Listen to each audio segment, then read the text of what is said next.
우리나라의 K-21 경전차가 승리가 유력해 보이던 필리핀 육군의 차세대 경전차 사업에 먹구름이 드리워졌다는 소식입니다. 이스라엘이 자국산 최신의 경전차를 필리핀에 제안하고 나섰습니다. 우리나라와 터키, 인도네시아 합자회사의 이파진이었던 필리핀 육군 차세대 경전차 도입 사업에 점점 경쟁자가 늘어나고 있습니다. 우리나라 한화 디펜스의 K-21-105, 인도네시아 주도 컨소시엄인 이 하리마우, 그리고 터키 오토카의 아르마 105에 이어서 이스라엘 LB 시스템도 사브르라는 모델명의 신형 경전차를 필리핀 차세대 경전차 수주전에 출사표를 던졌다고 LB 시스템스가 보도자료를 통해 밝혔습니다. 엘빗은 필리핀 육군의 선택의 폭을 넓히기 위해 제네럴 다이나믹스의 궤도형 장갑차에 105mm 포탑을 얹은 버전과 8륜 차륜형 장갑차에 포탑을 얹은 버전 등 두 가지 버전을 필리핀 육군에 동시에 제안하고 나섰습니다. 엘빗은 이 경전차의 모듈형 설계 구조와 자동화된 사격 통제 장치 등 경쟁 모델 가운데 가장 우수한 경쟁력을 가지고 있다고 주장하고 있는데요. 엘빗의 새 모델이 필리핀 육군 장갑차 수주전에 추가로 참가하면서 우리 K-21-105의 필리핀 수출 경쟁은 더 치열한 양상으로 접어들고 있습니다. 필리핀은 약 2,200억 원의 예산을 들여 총 40여 대 안팎의 경전차를 획득할 계획인데요. 2년 넘게 지연되고 있는 이 사업의 최종 승자는 내년 이후에나 발표될 것으로 전망되고 있습니다. 바로 이 사진입니다. 이게 지금 이스라엘이 갑자기 제안하고 나선 장갑차에다가 105mm 포탑을 얹은 버전이죠. 사브르라는 그런 이름인데 일견하기에 잘생겼고 세게도 생겼습니다. 그런데 필리핀은 우리 한국 무기를 굉장히 많이 쓰고 있죠. 육해공군 할 것 없이 한국 무기 아주 많이 쓰고 우리가 또 초계함 이런 것들 거의 공짜로 지금 주고 있습니다. 그런데 초계함을 공짜로 주는 이유가 뭘까요? 우리가 필리핀에게 자선사업 하는 것도 아니고 당연히 이런 군사무기 방산 협력을 위해서 우리에게 공짜로 주니까 니들은 결국 우리 거 사라. 이제 이건데 여기에서 만약에 필리핀이 우리에게 초계함 같은 거는 공짜로 받아가고 그런데 실제 돈 되는 거 살 때는 이스라엘제를 사고 이렇게 된다면 우리가 필리핀에게 자선사업 할 이유는 없죠. 국제사회 냉정한 거 아니겠습니까? 자, 여기에 필리핀 근데 이스라엘 같은 경우도 필리핀에 스파이크 미사일을 판다든지 이스라엘도 필리핀하고 방산 협력이 잘 되고 있어요. 그렇기 때문에 우리가 아주 낙관할 수 있는 상황은 아닌 것 같고 원래는 이 장갑차 사업에 그냥 장갑차가 아니고 경전차의 사업이었어요. 그러니까 차체는 장갑차인데 포탑을 105mm 포탑을 붙여서 이 화력을 아주 강화시킨 그런 전투 장갑차를 사겠다라는 게 지금 필리핀 군이고 거기에 우리 K-21 차체에다가 아까 보셨다시피 포탑을 얹었는데 아까 보신 그 사진은 90mm 포탑을 얹은 버전이에요. 105mm 포탑은 이제 더 큰 포가 장착이 되는데 아직 그게 프로토타입이 안 나왔습니다. 그런데 터키와 인도네시아의 컨소시엄이 해서 하리마우라는 105mm 포탑을 얹은 장갑차하고 우리 K-21 2파전을 했는데 터키가 인도네시아하고 합작을 해서 인도네시아 주도였어요. 그게 이제 터키가 기술을 못했고 해서 하리마우를 하다가 터키가 인도네시아의 뒤통수를 팍 치고 자신이 이제 또 오토라고 하는 그런 장갑차를 다시 또 출품을 시켰어요. 아니 인도네시아하고 같이 합작해서 출품을 했는데 그건 또 그거고 또 우리 거 독자적으로 할 거야 해가지고 또 독자 출품을 하고 여기에다가 다시 이제 이스라엘이 자기네들 이 사브르라고 하는 걸 해서 4파전이 됐습니다.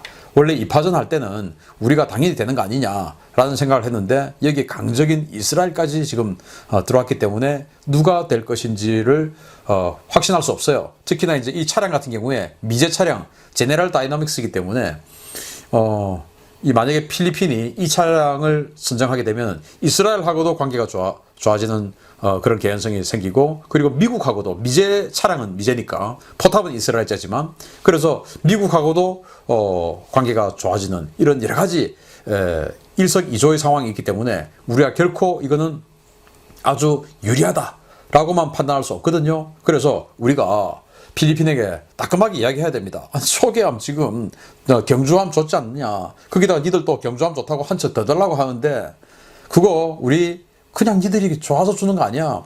이런 것 때문에 주는 거야. 그런데 우리 거 공짜로 받아갈 때는 넙죽넙죽 받아가고, 구룡, 다련장 로켓 공짜로 우리 줬는데 그것도 좋다고 넙죽넙죽 받아가고는 결국 돈 내는 거 살 때는 우리 거 안 사고 하면은 우리 다음은 없어 라는 그런 말을 냉정하게 할 필요가 있지 않느냐 라는 생각이 듭니다. 아무튼 우리 K21 105mm 포탑 필리핀 경전자 사업의 선정이 이런 어려움을 뚫고 선정되기를 바라고요. 두 번째 소식은 희소식입니다. 동유럽 최초의 K9 자주포 완성품 도입 국가인 에스토니아가 최초의 K9 자주포를 인수했다는 소식입니다. 나토의 대러시아 최전선에 한국산 자주포가 활약하게 됐습니다. 우리나라의 한화 디펜스가 에스토니아와 수출 계약을 체결한 K9 자주포의 초도분이 최근 에스토니아에 도착해 시험 평가를 시작했다고 현지 매체가 현지 시각 10월 11일 보도했습니다. 에스토니아는 K9 자주포 12문을 발주한 데 이어서 지난 8월 6문을 추가로 발주한 바 있는데요. 이번에 에스토니아에 도착한 K9 자주포는 6문으로 1차분 물량입니다. 에스토니아의 K9 자주포는 에스토니아 육군 최정예 부대인 제1보병여단의 포병대대에 배치하기 위해 도입됐는데요. K9 자주포가 에스토니아 육군에 인수됨에 따라서 K9 자주포는 이제 나토 지상군의 대러시아 최전선에 위치한 포병 전력으로 활약하게 됐습니다. 에스토니아 육군은 12문을 발주한 K9 자주포의 시험평가에서 성능과 신뢰성에 만족해서 옵션으로 걸어둔 6대를 추가 주문하기로 결정했는데요. 한화는 2024년까지 에스토니아 육군용 K9 자주포를 모두 납품할 계획입니다. 이번에 에스토니아가 K9 자주포를 인수함으로써 유럽 지역의 K9 자주포 운용국은 핀란드, 노르웨이, 터키, 폴란드 등 5개국으로 늘어나게 됐는데요. 이들 지역에서의 입소문을 바탕으로 향후 더 많은 수출을 기대해 봅니다. 에스토니아는 바로 발틱 3국이죠. 이 발틱 3국 같은 경우는 발트의 연안에 있는 나라인데 과거 소련이었던 나라 중에서 이제 지금 나토로 다 들어간 나라 아니겠습니까? 그렇지만은 인구는 다 적어요. 순서가 에스토니아, 라트비아, 리투아니아 이런 식으로 이제 북쪽에서부터 남쪽으로 연결되어 있고 그게 이제 그 세 나라가 발틱 3국이고 에스토니아는 그 세 나라 중에서 인구가 제일 적습니다. 불과 131만 명. 그리고 이제 라트비아 같은 경우는 195만 명. 그리고 가장 아래쪽에 있는 그 벨라루스하고 국경 지역에 있는 리투아니아 같은 경우에 인구가 284만 명. 이렇게 되어 있는데 세 나라가 국민소득은 뭐 큰 차이 없이 다 비슷해요. 그럼에도 불구하고 리투아니아에 비해서 인구가 반도 안 되는 이 에스토니아가 우리 K9 자주포를 이렇게 한 개 대대 분량으로 샀다라고 하는 것은 그만큼 이 에스토니아가 이 나토의 군사적 필요성에 화답을 하면서 아주 그들로서는 뭐 굉장히 큰 경제적 부담을 하는 것이죠. 이렇게 해서 자신들의 안보를 나토에 완전히 우리 이만큼 노력하니까 더 우리를 확실하게 지켜달라라는 그 사인을 확실하게 주는 것이고, 우리 이 K9 자주포가 이 나토에 이제 이렇게 에스토니아 그리고 노르웨이에도 수출되지 않습니까? 노르웨이 그리고 핀란드는 뭐 나토는 아닙니다만 핀란드의 북유럽의 선진국이죠. 핀란드에도 수출됐고 그리고 폴란드 같은 경우는 역시 나토면서 우리 K9 자주포의 차체를 대량 수입해서 그들의 독자적인 자주포를 만들었고 역시 또 나토 중에 하나인 이 터키에 우리 K9 자주포의 기술을 수출해서 터키도 K9 자주포를 가지고 있고 이렇게 아주 이 유럽의 동쪽에 우리 K9 자주포들이 최고 북쪽에 있는 노르웨이 핀란드에서부터 제일 남쪽에 있는 터키까지 쫙 벨트가 연결이 되어 있는데 이제 호주도 K9을 샀고 이렇게 해서 이제는 전 세계 K9이 완전히 도배되어서 자유민주주의를 수호하는 투사로서 수호자로서 활약해 주기를 기대하고 호주의 수출에 이어서 다른 나라에도 이 K9 자주포 많이 수출되기를 바라고 에스토니아의 K9 보고 옆에 있는 라트비아, 리투아니아도 우리도 사야 되겠다. 인도가 인도에 진출해 있는 중국 기업들을 퇴출시키는데 가속 페달을 밟고 있습니다. 그런데 그 속도가 가히 광속에 가깝다 할 정도로 빠르게 진행이 되고 있어 전 세계로부터 주목을 받고 있습니다. 중국과 전방위적인 갈등을 빚고 있는 인도가 중국 기업을 겨냥한 추가적인 안보 규제를 추진한다는 소식입니다. 9일 인도 일간 힌두스탄 타임즈에 따르면 인도 정부는 안보 관련 규제 조치를 강화해 기간 산업에 적대적인 국가가 진출하는 것을 막는 방안을 검토하고 있습니다. 새 규제가 도입되면 전력, 통신, 도로 등 기간 산업에 진출하려는 업체의 경우 부품 원산지를 입증해야 하고 신뢰성 검사를 거쳐야 합니다. 인도 정부는 또 5G 같은 중요 기술 개발의 경우 기업 간 자체 구매 대신 정부 대 정부 공동 협력을 통해 단계적으로 진행할 계획인 것으로 알려졌습니다. 이런 규제에는 중국을 직접 겨냥한다는 내용은 구체적으로 포함되지 않을 것으로 알려졌습니다. 하지만 실질적으로는 중국 기업의 활동 제한이 주 목적이라는 게 지배적인 분석입니다. 힌두스탄 타임스는 인도가 중국 기업을 때리기 위해 새로운 안보 규정을 살펴보고 있다고 보도했습니다. 앞서 인도와 중국 간 국경 분쟁으로 인도 군인이 사망한 이후 인도인들은 반중 시위와 함께 중국산 보이콧 운동을 벌였습니다. 인도 정부도 곧이어 국영통신사에 4G 통신망 개선에 중국 제품 사용 금지령을 내렸고 중국 관련 각종 프로젝트도 취소했습니다. 인도 전력부는 앞으로 정부의 승인 없이는 중국산 전력 공급 장비 수입을 허용하지 않겠다고 밝혔습니다. 전자정보기술부도 중국산 스마트폰 앱의 자국 내 사용을 무더기 금지했습니다. 지난 6월 59개에 이어 7월 47개, 9월 118개가 추가로 금지 명단에 포함됐습니다. 사실 인도가 중국 기업을 퇴출시키게 된 배경에는 중국과의 국경 분쟁만 있는 것은 아니었습니다. 중국과 국경을 맞대고 있는 인도는 전 세계에서 우한폐렴, 중공 코로나 바이러스 때문에 미국 다음으로 큰 타격을 받은 국가입니다. 총 확진자는 700만 명을 넘어서기 직전이고 사망자도 10만 명을 넘어섰습니다. 지금도 하루 확진자 증가 수는 7만 명대로 미국의 5만 명대보다 더 큽니다. 이러니 인도가 중국에 대한 감정이 좋을 리가 있겠습니까? 게다가 인도의 시골 지역은 인프라가 낙후돼 방역의 구멍이 되어 더 큰 고통을 받고 있습니다. 시신이 방치될 정도로 의료 인프라가 열악해 환자 치료가 제대로 이루어지지 않는 가운데 생계활동 지장을 우려한 주민들은 검사조차 거부하고 있기 때문입니다.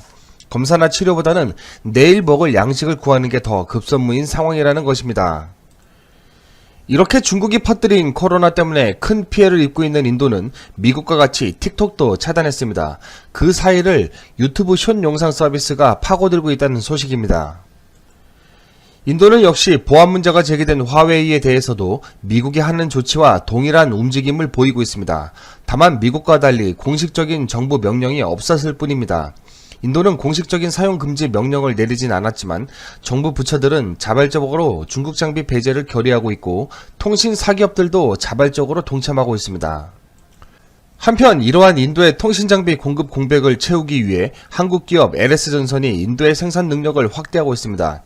인도에서 빠르게 중국 기업 지우기가 진행되고 있는 것이죠. 인도에서 중국의 흔적이 이렇게 빠르게 지워지고 있는 이유는 무엇 때문일까요? 그것은 인도가 포스트 탈중국, 미국과 중국의 디커플링 시대를 노리고 있기 때문입니다.